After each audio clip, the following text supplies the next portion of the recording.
The desperate signal.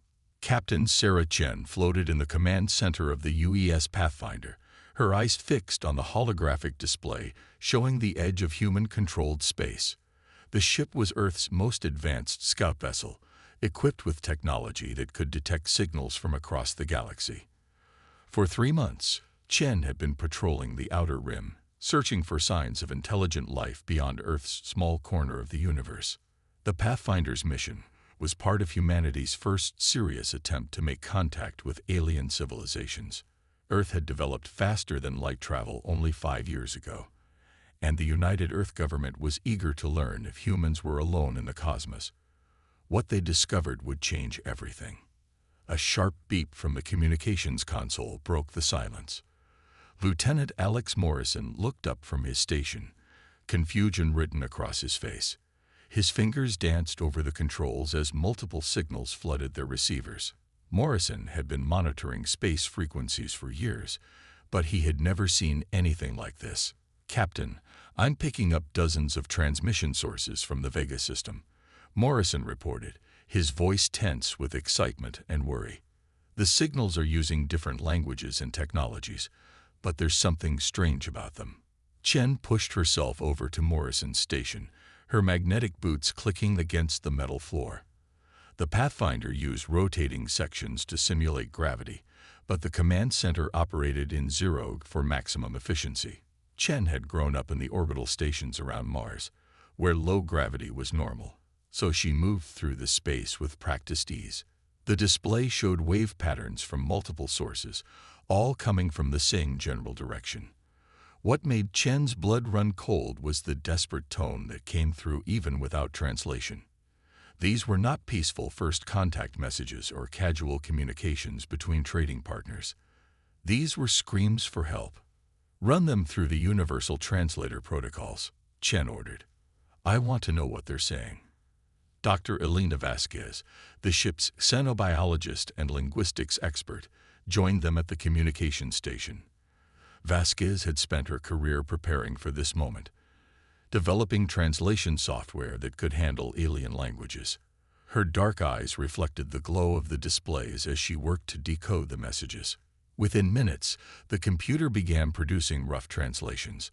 What they heard made the entire crew fall silent.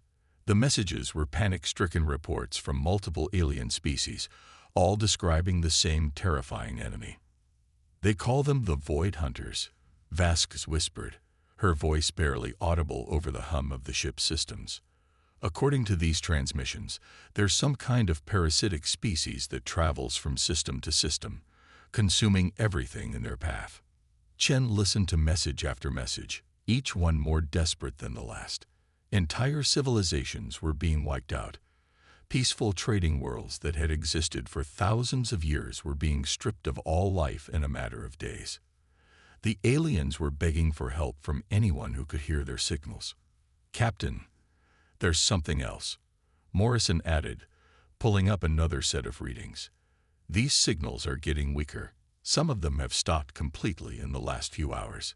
Whatever's happening out there, it's happening fast." Chen felt a familiar sensation in her stomach, the same feeling she'd experienced during combat simulations at the Naval Academy. Earth had not fought a major war in over a century, but humans had not forgotten how to fight. The planet's history was filled with conflicts, and each generation had learned from the mistakes of the previous one. "Open a quantum communication channel to Earth Command," Chen ordered. "Priority Alpha. We need to speak with Admiral Webb immediately." The quantum communicator could send messages instantly across any distance, but it required enormous amounts of energy. The technology was reserved for the most critical situations. Chen knew that what she was about to report would change human history forever. Admiral Marcus Webb appeared on the main screen within minutes. Webb was a veteran of the Colonial Defense Forces and had spent 40 years preparing Earth's military for the possibility of alien contact. His weathered face showed the strain of command, but his eyes were sharp and focused. "Captain Chen, your message said this was urgent," Webb began, then stopped as he saw the expressions on her crew's faces. "What have you found?" Chen quickly briefed the Admiral on the alien distress signals, the Void Hunters, and the scale of destruction taking place in the Vega system.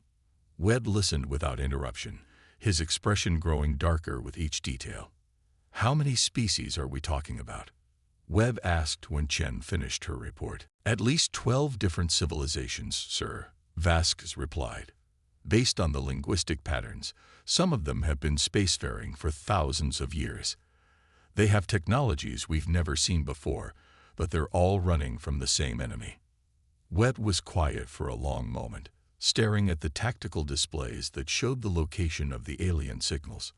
Earth's military doctrine had always emphasized the protection of innocent life, even when it meant accepting greater risks. The idea of standing by it while entire civilizations were destroyed was unthinkable. "Captain, I'm authorizing Operation Starforge," Webb announced. "Return to Earth immediately. We're going to war." Operation Starforge was Earth's contingency plan for large-scale interstellar conflict. The plan had been developed by military strategists who understood that humans might someday face enemies with superior technology. The key to human survival would be the same advantages that had allowed the species to conquer Earth's hostile environment: adaptability, creativity, and an absolute refusal to surrender. Chen felt her heart racing as the implications of Webb's decision sank in. Earth was about to launch its first military expedition beyond the solar system, not for conquest or exploration, but to save alien civilizations from extinction. The journey back to Earth took 18 hours at maximum speed. During the flight, Chen and her crew worked with Earth Command to analyze every piece of information they had gathered about the Void Hunters. What they learned was terrifying. The Void Hunters appeared to be a collective organism that spread from planet to planet like a disease. They consumed all organic matter, leaving behind dead worlds stripped of everything useful. Their ships were biological constructs that could reproduce and adapt to different environments.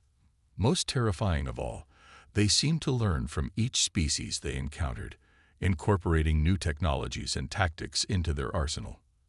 Earth's orbital shipyards worked around the clock to prepare the fleet. The Terran Defense Force had been building warships for decades, designing them for conflicts that might never come. Now those preparations would be put to the ultimate test. The fleet that assembled near Luna was unlike anything humanity had ever created. The flagship UES Defiant was a massive dreadnought capable of destroying entire asteroid fields. Surrounding it were cruisers, destroyers, and support vessels, each one equipped with weapons designed by a species that had spent millennia perfecting the art of war. But the ships were only part of what made the human fleet dangerous. The crews came from every nation on Earth, united by a common purpose. They had trained in the harsh environments of Mars, the ice fields of Europa, and the high radiation zones around Jupiter. Earth's gravity was stronger than most inhabited worlds, and its weather patterns were more violent than anything found on peaceful planets. Admiral Webb stood on the bridge of the Defiant, looking out at the assembled fleet. 200 ships carrying humanity's finest warriors were preparing to travel 40 light-years from home to fight an enemy they had never seen. The odds were unknown, the enemy was powerful, and failure would mean the extinction of multiple civilizations. "All ships report ready for departure," reported Commander Raj Patel, the fleet's tactical officer. Patel had grown up in the military colonies of Titan, where every day was a struggle against an environment that could kill anyone who made a mistake. His calm professionalism masked years of training in the most demanding conditions human engineers could create. Webb nodded and opened a communication channel to the entire fleet. Every ship's crew could hear his words as he spoke with the quiet authority that had made him one of Earth's most respected military leaders. "Today, we leave our home system for the first time as warriors," Webb began. "We go not as conquerors, but as protectors. Somewhere in the darkness, innocent beings are dying while their protectors fall before an enemy they cannot defeat. We carry with us the hopes of species we have never met and the determination of a world that has never surrendered." Webb paused, thinking of Earth's long history of conflict and survival. Humans had survived ice ages, plagues, natural disasters, and wars that had threatened to destroy civilization itself. Each challenge had made the species stronger and more adaptable. The enemy thinks they face another peaceful civilization. Webb continued. They are wrong. They face the children of Earth, and Earth does not raise the weak. Fleet, execute jump protocol. It's time to show the galaxy what humanity can do. The ships activated their faster-than-light drives simultaneously, disappearing from the solar system in flashes of distorted spacetime. Behind them, Earth continued its ancient rotation, but the planet was no longer alone in the universe. Humanity had taken its first step toward becoming the galaxy's protectors. Deathworld tactics unleashed. The human fleet materialized at the edge of the Vega system, like ghosts emerging from hyperspace. What they found exceeded their worst fears. Where vibrant worlds once orbited the ancient star, only skeletal remains floated in the darkness. Entire planets had been stripped to their cores, their atmospheres consumed, their surfaces scarred by massive extraction operations. Admiral Webb stood on the bridge of the UES Defiant, studying the tactical displays that showed the scope of destruction. His 40 years of military experience had prepared him for many scenarios, but nothing could have prepared him for witnessing the systematic extinction of multiple civilizations. Sensor readings confirmed 12 dead worlds, reported Commander Petal, his voice tight with controlled anger. Estimated population before the attack was over 8 billion beings across all planets. No life signs detected. Dr. Vasquez worked frantically at her station, analyzing the biological residue left behind by the Void Hunters. What she discovered made her hands shake as she typed her reports. The enemy had not simply killed the inhabitants of these worlds, they had absorbed them, incorporating their genetic material and technological knowledge into their own collective organism. Captain Chen, take a squadron and investigate the outer planets, Webb ordered. Look for survivors. There has to be someone left alive who can tell us about these Void Hunters. Chen's scout group moved carefully through the debris field that had once been a thriving star system. The Pathfinder sensors detected massive biomechanical structures drifting among the planetary remains. These were the Void Hunter ships, organic vessels that pulsed with alien life. The breakthrough came when Morrison detected a faint signal from an asteroid field near the system's edge. Hidden among the rocks was a small alien vessel, badly damaged but still operational. Chen ordered her squadron to approach cautiously, weapons ready but not targeted. This is Captain Sarah Chen of the Terran Defense Force. She broadcast on multiple frequencies. Please respond if you can hear this message. The response came in a language unlike anything in Earth's databases, but the universal translator managed to provide a rough translation. The voice was weak, filled with exhaustion and fear, but there was a spark of hope when the alien speaker realized they were not alone. You came, the voice whispered. After all this time, someone finally came. The alien vessel docked with the Pathfinder, and Chen found herself face to face with the first non-human intelligence humanity had ever encountered. Ambassador Keth of the Zilani Coalition was tall and graceful, with skin that shimmered like liquid silver and large eyes that held depths of ancient wisdom. Keth's ship had been part of a diplomatic mission when the Void Hunters arrived. The Zilani were peaceful traders who had never developed military technology beyond basic defense systems. Their civilization had thrived for over 3,000 years by avoiding conflict and focusing on science and art.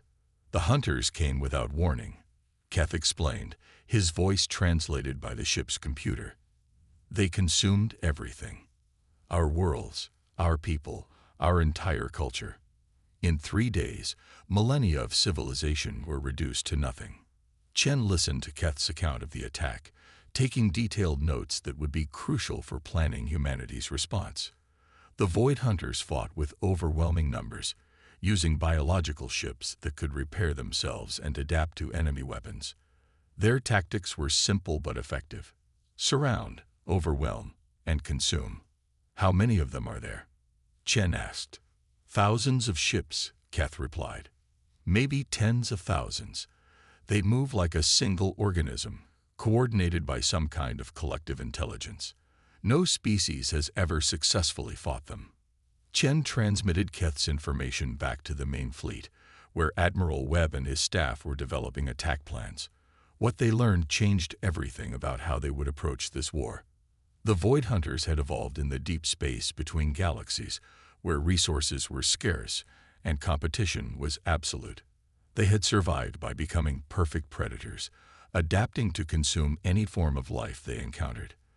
Their ships were living creatures that could think, heal, and evolve in real time. But the Void Hunters had never encountered anything like humanity.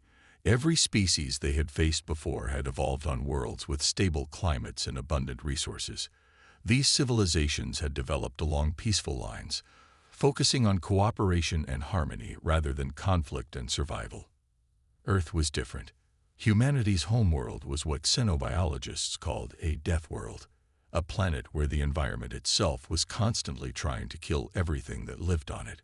Earth's gravity was crushing, its weather was violent, and its ecosystem was built on a foundation of competition and predation. They're used to fighting prey, Webb realized as he studied the tactical reports. But humans aren't prey.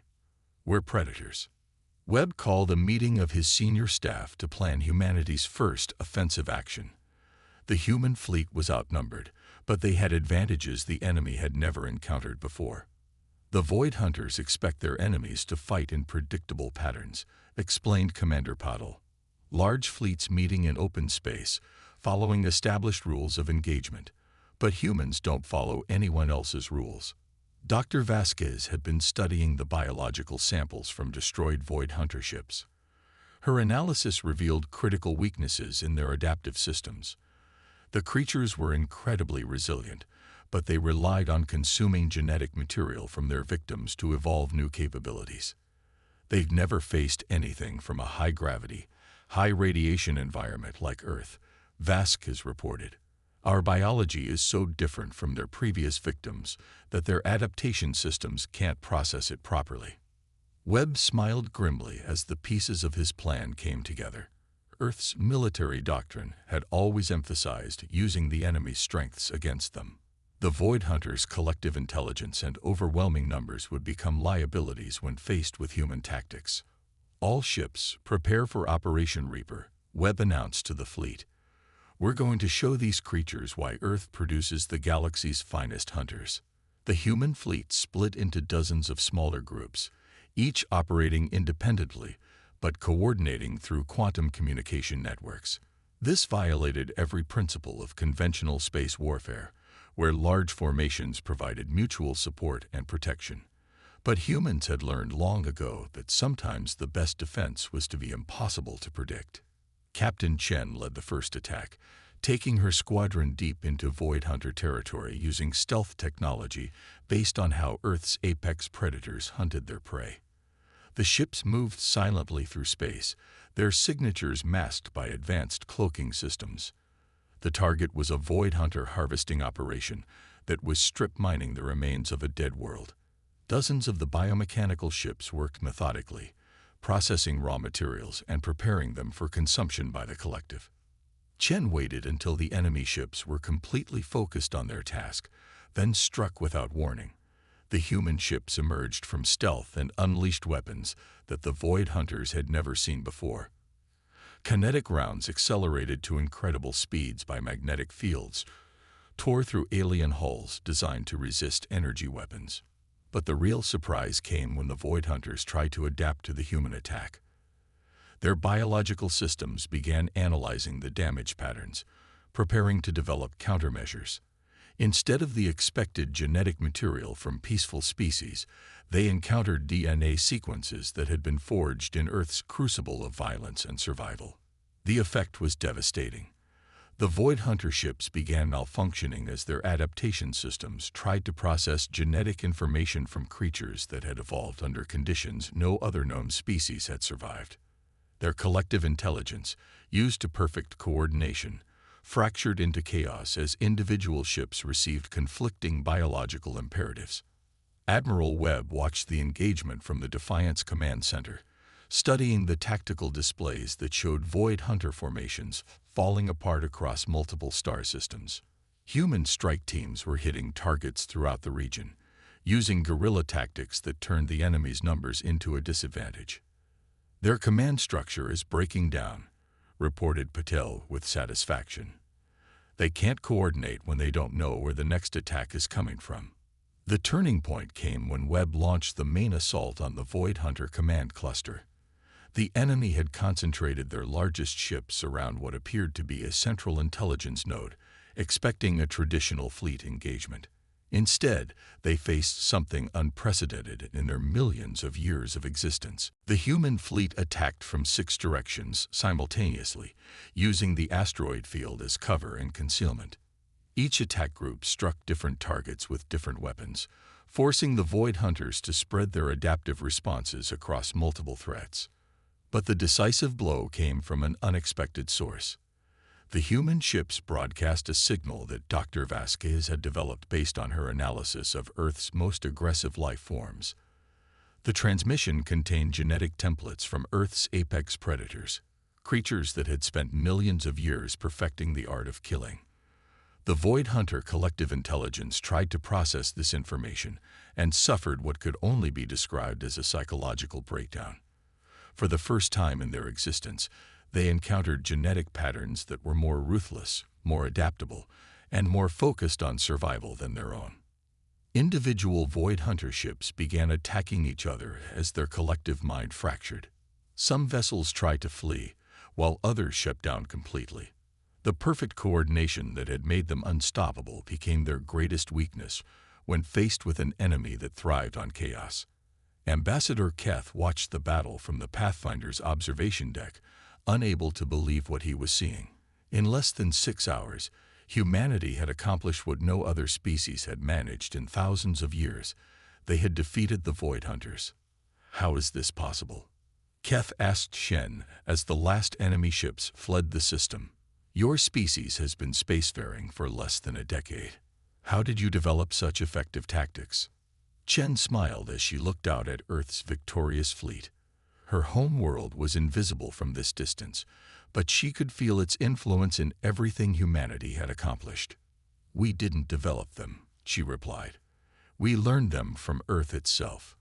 Every day on our world is a lesson in survival against impossible odds. We've been training for this war our entire evolutionary history. The victory at Vega was just the beginning."